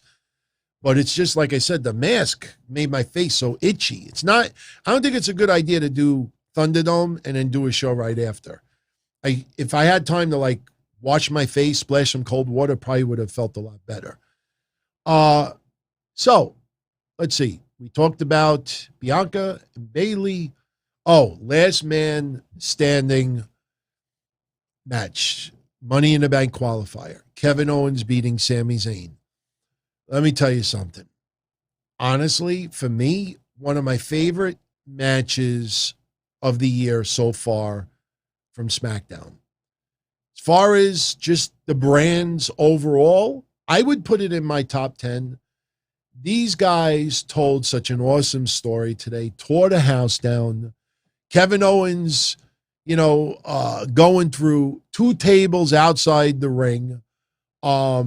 Just a lot of psychology, a lot of verbiage as well. And as I've told you before, that noise that you hear on your TV of the fans cheering or chanting, 90% of that, we don't hear it in our ears during Thunderdome. The wrestlers in the match don't hear it either unless it's done for them to react to it. Like when Roman Reigns comes out, they want him to react to, you suck, you suck, you suck. But when you pay close attention, when you're in Thunderdome, you get certain moments where obviously a channel may have been turned off for a second, and you could tell that arena, there's no noise except for the commentators and the wrestlers and what they're doing in the ring.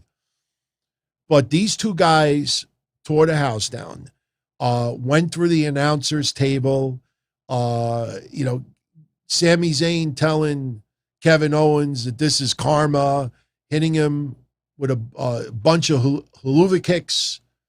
Kevin Owens would not go down. If I have to nitpick and critique anything about this match tonight, we've been seeing for weeks and weeks and weeks that Kevin Owens has had problems with his throat, problems, period. And every week he's got issues with complaining to the referee health-wise. And tonight during that match, there was no sign of it whatsoever. So I kind of hoped that they still would have incorporated that.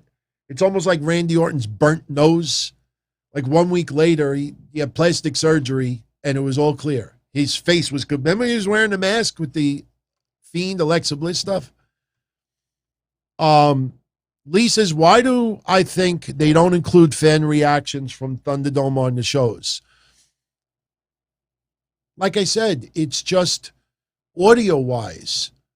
You got to understand something. Some fans, a lot of fans in Thunderdome are doing it from their phones. So the audio quality from a phone is not very good. Then you have some fans that are doing it through Skype, and Skype audio is crappy quality. Then you have fans that will do it through their computer and may have a mixer or something to improve audio quality. Not everybody has a microphone. Some people have headsets. So if you try to blend, oh man, this is really starting to get to me. You know what I almost feel like doing? Seriously? Take a little water. Oh, that feels so good. Sorry.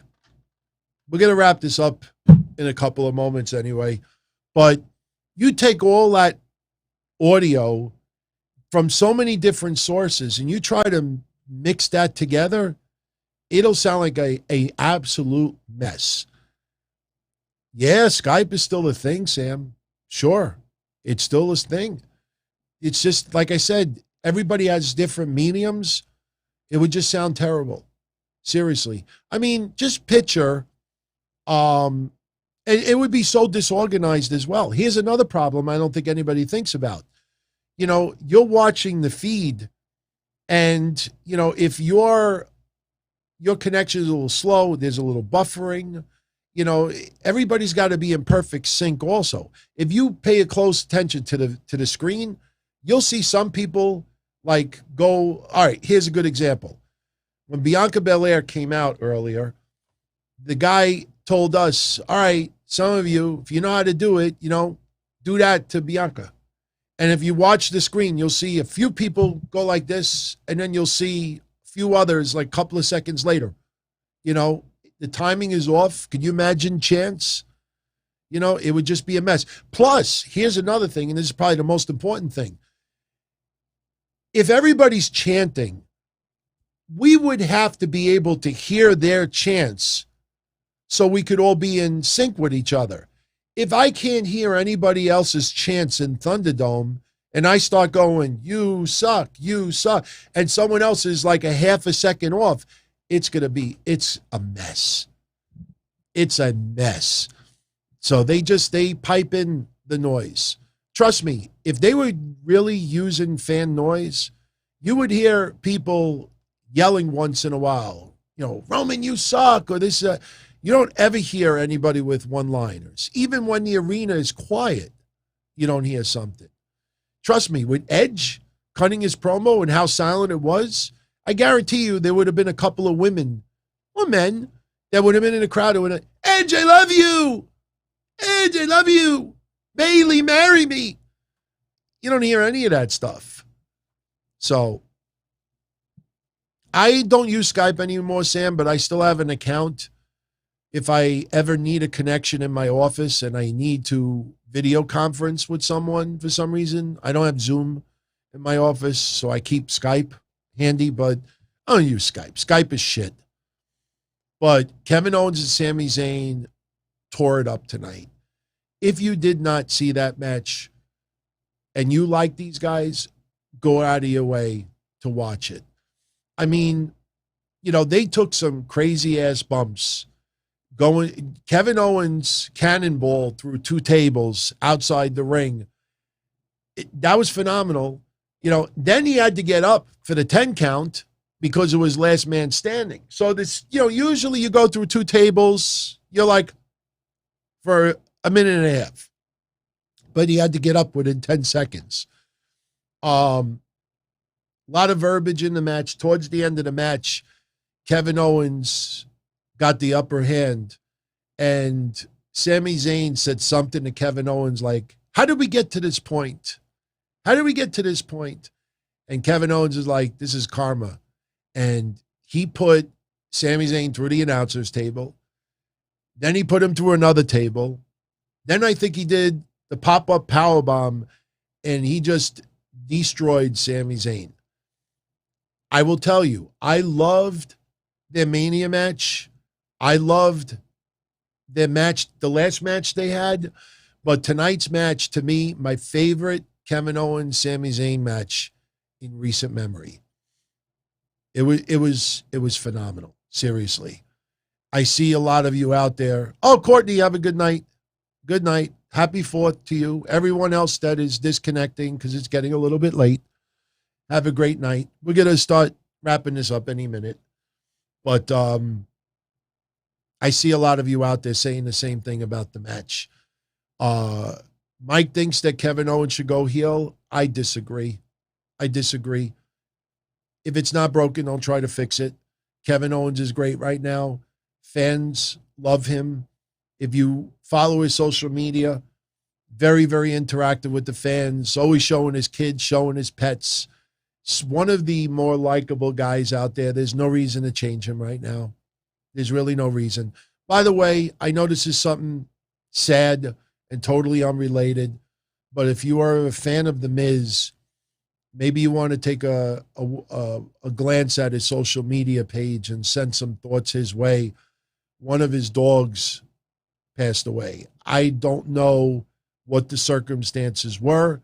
All I know is Miz posted a cute video of him with I don't know if it was like a Rottweiler.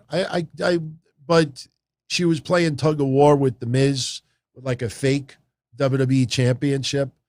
But the Miz very, very emotional today on social media. So maybe you want to just stop over. I mean, you know, I understand a lot of you out there send a lot of love and support to your favorite wrestlers and they never respond to you.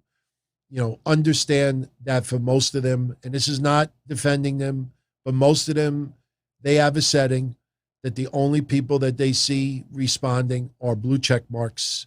You can have that setting where the only comments you see are that. Otherwise, you might see tens of thousands of posts, you know, going through. But they can see it if they want. And there are a lot of wrestlers that do socialize with their fans.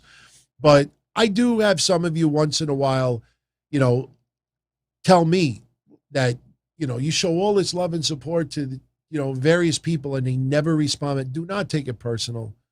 Do not take it personal. But, you know, just I saw that today and I figured I'd mention it in case anybody wants to, you know, send some thoughts his way. So Kevin Owens advances to the Money in the Bank ladder match.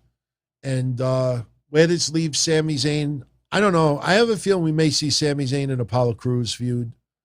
I have a feeling they may go that route. Yes, I know what you're going to say. They're both heels. But I just got a feeling that they may actually go that route.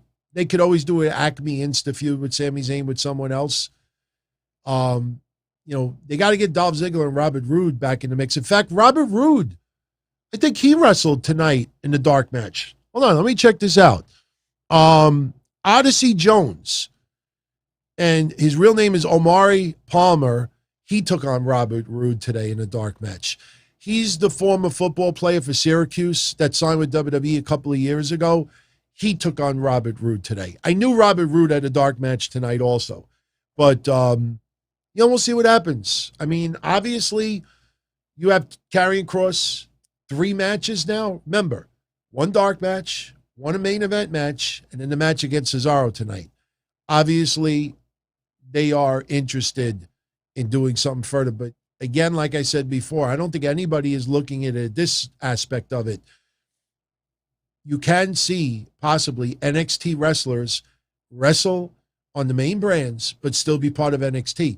Because remember what I said earlier, that we really didn't talk too much on. Zelina Vega, in her promo, mentioned that if she wins Money in the Bank, the briefcase, she could challenge someone on Raw or SmackDown or NXT. NXT is back in play.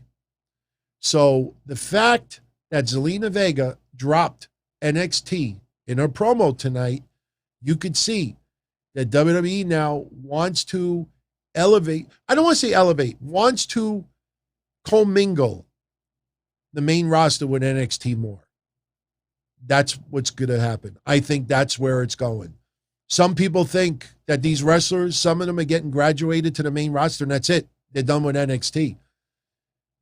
You heard it here. This is just an opinion, but I truthfully believe they're going to commingle NXT and the main roster. That is different of just elevating people. So I think that's where they're going with it. And I like it. I like it. I definitely like it. It really mixes things up. And it also gives the opportunity for someone in Raw or SmackDown to show up in NXT. Liven it up a little bit. Give a little surprises here and there. So I'm all for that, man. I'm all for it. So, Liv Morgan beat Zelina Vega. Otis beat Angelo Dawkins in less than 2 minutes, and this was like a squash match. I don't know why they waited so long, everybody. But Otis now, head shaved completely, no sign of facial hair whatsoever. Looks like the asshole football player, like the asshole on the football team that just like trolls everyone and gives everybody wedgies. Otis's look right now, they should have done this when he first turned heel. I don't know why they didn't think of it then, but I freaking love Otis's look.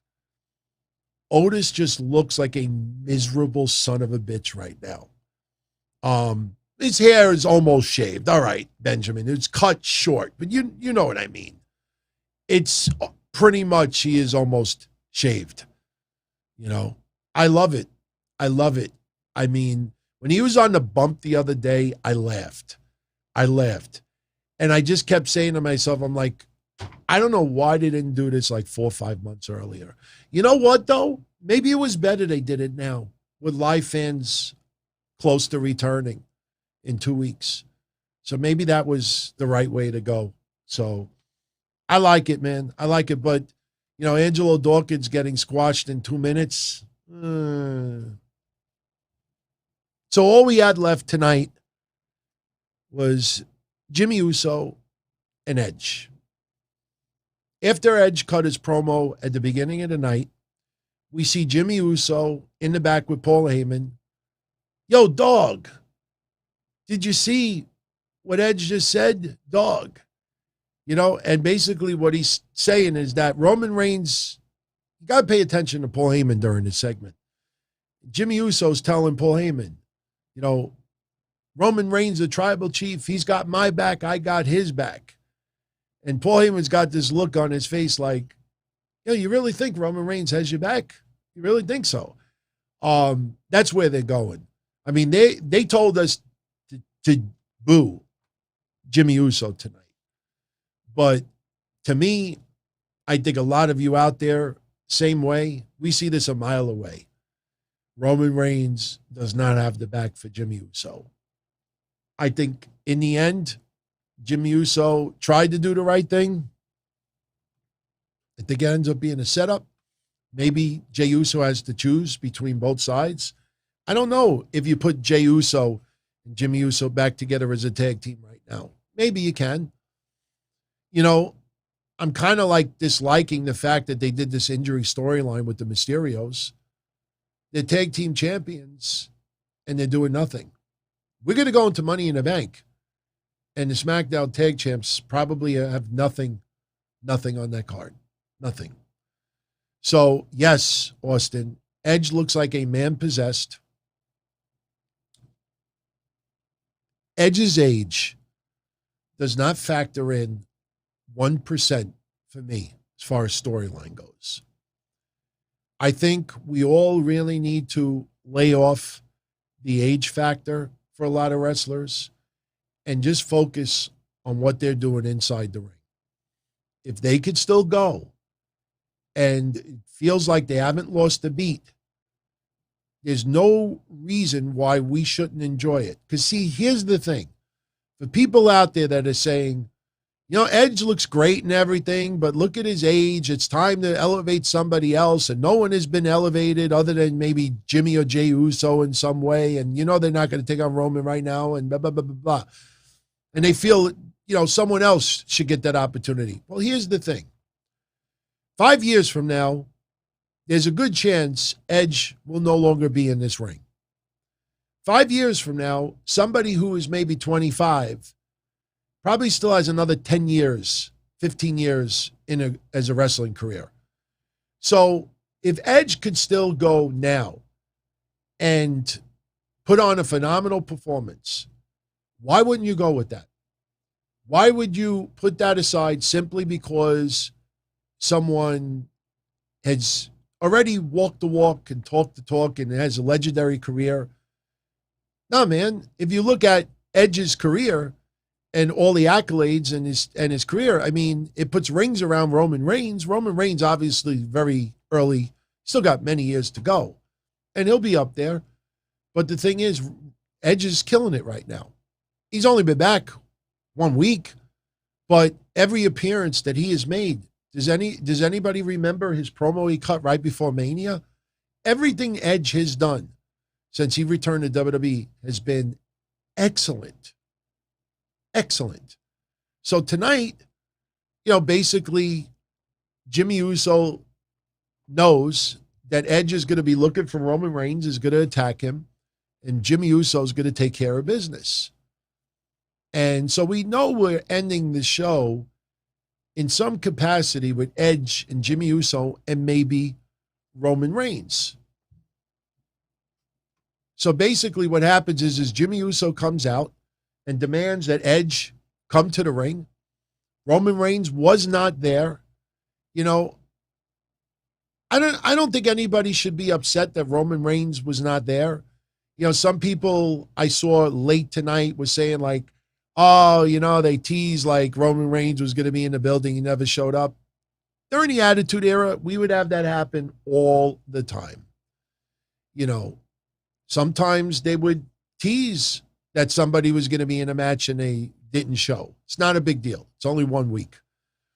But he claims that Edge is scared of him, and Jimmy Uso mocked Edge, and he said that it's not a setup. Roman Reigns was not there. Don't worry about it. Blah, blah, blah, blah. You're scared of me. Edge walks up the ramp.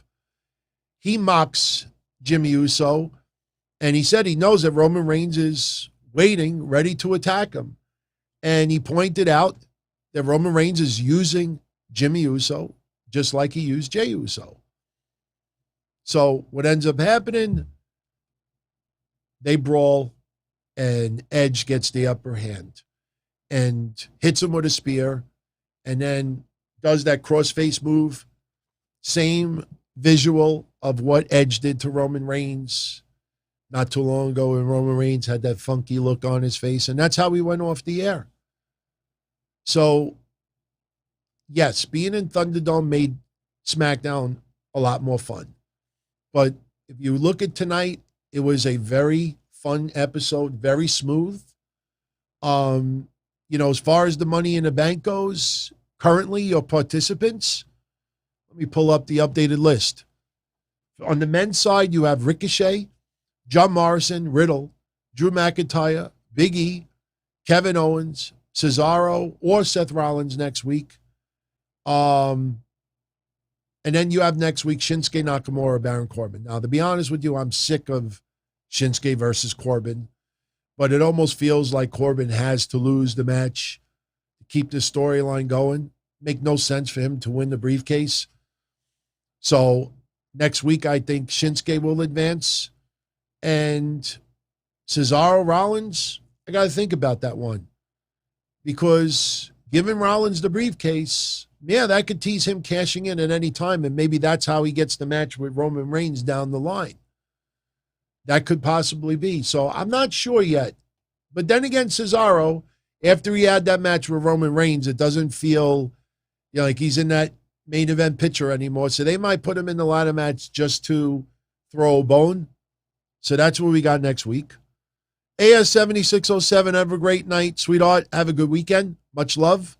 And yes, let me know when you get the package. Happy 4th. Happy 4th. On the women's side, you have Asuka versus Naomi versus Alexa Bliss versus Nikki Cross versus Carmella versus Zelina Vega, and 2 more to be determined. I think Liv Morgan has to be one. The other one, maybe they give us Sasha Banks. Maybe. Not saying it's going to happen. Maybe. That would be interesting if Sasha, maybe. I know some might even think Becky Lynch. I don't think you put Becky Lynch, but, and I'm really sorry about this. I brought this up the other day. Becky Lynch was the women's champion. Asuka won Money in the Bank briefcase. And Becky Lynch, because she got pregnant, God bless her, she opened up the briefcase to reveal to Asuka that she not only won the contract, she won the title. So now if you think of storyline, Becky Lynch never lost her championship. So maybe Becky Lynch gets the opportunity to win the briefcase to try to get back her championship that she never lost. So that could very well end up happening. Stefan, why does Sasha Banks always get opportunities? Because she's one of the top stars in WWE. You can't, there's some people that if they do deliver and they're popular and they get the job done and they have a great, repertoire and they could really do it in the ring, they should get a lot of opportunities. You could say the same thing for Roman Reigns. Why does Roman Reigns keep getting opportunities? Well, because he's the best person on the roster. You could say that almost for anybody. And Sasha Banks is not even back right now. She's not even back yet. So also we have Bobby Lashley versus Kofi. And again, if you tune into what I said on Monday, that I think this storyline ultimately leads to Big E versus Lashley, because we're going to have Lashley versus Xavier Woods again on Monday. Then you have Money in the Bank.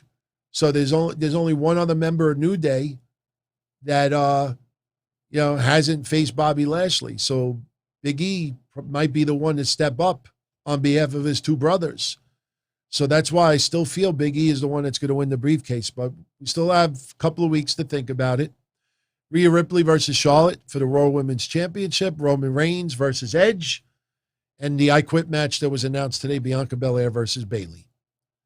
So, and that is your show for tonight, everybody. 1 hour and 56 minutes. About 26 minutes longer than what I thought I was going to go tonight, but we had some excellent conversation. I think the Zelina Vega analysis probably extended the show a little bit because we had no idea she was returning tonight. We heard rumblings that she could be back, and now she's back. And again, I just hope that she doesn't get, the keyboard warriors ripping her for giving in to the evil WWE. It is what it is, but she's got to do what makes her happy, not what makes us happy. So, all right, everybody, much love as always. One last time, if you don't mind. I know I ask this every show, but if you enjoyed the show tonight, hit that like button on the way out. If you have a comment about tonight's show, you want to comment about Zelina Vega, you want to comment about anything that I said tonight, please post it in the comment section. Over the weekend, I'll be off and on, exchanging a lot of comments here. And for everybody who emailed me for an invite for the new Discord channel that I launched for my YouTube family, I will email everybody tonight. And if anyone else out there wants an invite to be part of our Discord, just drop me an email, dontony@dontony.com. We're going to keep it very tight, and it's going to be just for my YouTube family out there. So it's going to be a place where you all could chat at times when the shows aren't on. Because I see what goes on in these chat rooms, and it's wonderful. Everybody's having a good time. But what happens when the shows are not live? So there's other places you could chat, obviously. But the idea is, for my extended family out there, you'll have a place, where you could talk and you could talk about whatever and not worry about people jumping down your throat for stupid shit.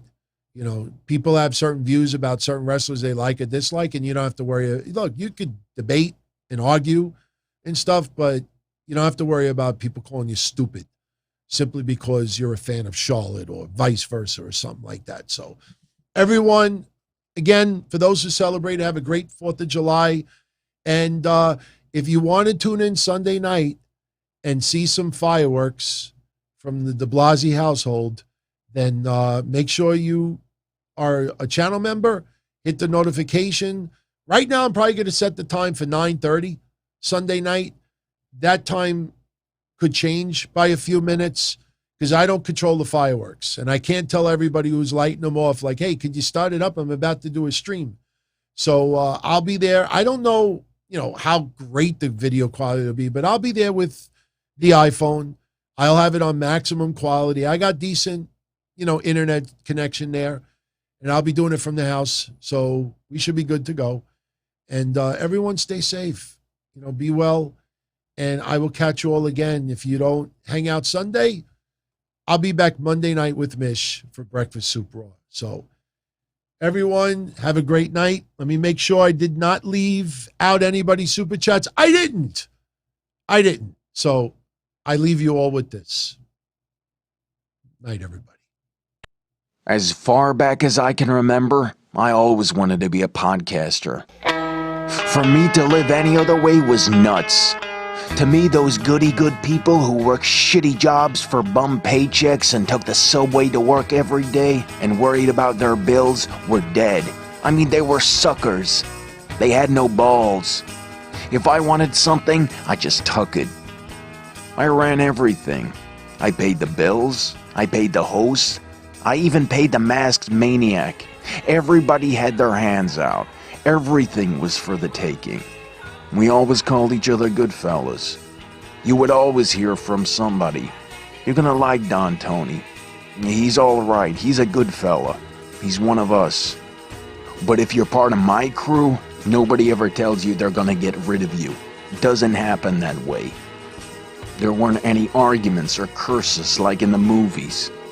See, your haters come with smiles. They come as your friends, the people who've claimed they care the most for your life.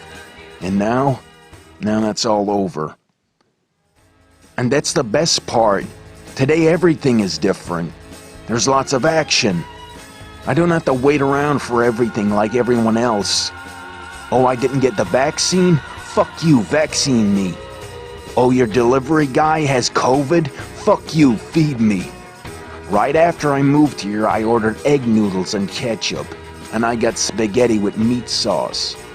I'm no longer an average nobody, while they get to live the rest of their lives like a bunch of schnooks.